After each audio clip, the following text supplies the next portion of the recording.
مرنے والے نے اپنی پہلی بیوی سے شادی کی تھی، اس سے جو اولاد لڑکی ہوئی وہ مرنے والے کے نطفے سے پیدا نہیں ہوئی، مرنے والے کے نطفے سے پیدا نہیں ہوئی۔ پہلے تو ڈی این اے ٹیسٹ کرا لینا کہ حقیقت اس کی بیٹی ہے یا جھوٹ بول رہا۔ تیسری بات یہ ہے کہ نہ بھی پیدا ہو، الولد للفراش ہو، اسی کی بیٹی سمجھی جائے گی، جائیداد لے گی جس کے نکاح میں پیدا ہو۔ ٹوپی پہنے بغیر طواف ہو جاتے ہیں، ہاں جی ہو جاتا ہے۔ قضا عمری جیسے نماز پڑھتے ہو پڑھتے رہو۔ میری بیوی 6 مہینے سے پاکستان گئی ہے، مجھ سے کوئی رابطہ نہیں کرتی، وظیفہ بدلا دے۔ وظیفے کی کیا ضرورت ہے؟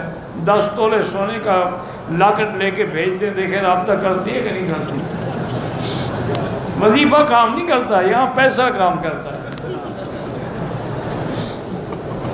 مرد کتنی دیر تک اپنی بیوی سے دور رہ سکتا ہے؟ شرعاً تو 6 مہینے سے زیادہ نہ رہے، ورنہ ہر آدمی کی حالات الگ ہیں، کوئی آدمی ایک رات بھی دور نہیں رہ سکتا۔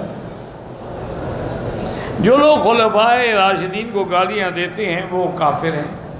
اتحاد تو کافروں سے بھی ہو سکتا ہے، حضور نے یہودیوں سے نہیں کیا تھا۔ مدینے سے ہمارے ساتھ بندہ آیا ہے، اس نے عمرہ نہ کیا، نہ نماز پڑھتا ہے، اللہ ہدایت دے، اس کا کیا؟ جو فرض نماز نہیں پڑھتا اس کو عمرے کا کیا غم ہے؟ اس کو کہو توبہ کرے، کلمہ بھی پڑھے، کیونکہ بعض ائمہ کہتے ہیں نماز چھوڑنے والا کافر ہو جاتا ہے۔ نماز میں وسوسہ آتا ہے، آنے دو، خود نہ لاؤ۔ میں نے اپنی بیٹی کا منگنی ایک ایسے آدمی سے کہ بے نماز نشہ کرتا ہے، بعد میں وہ رشتہ ختم کر دیں، ایسے بندے کو بیٹی نہ دیں۔ کچھ لوگ منت مانتے ہیں کہ میرا کام ہو جائے تو میں اپنی یہ چیز میں سونا ہے گھڑی خیرات کروں گا، تو کریں بالکل، یا اس کی قیمت کے برابر خیرات کر دیں، وہ بھی ٹھیک ہے۔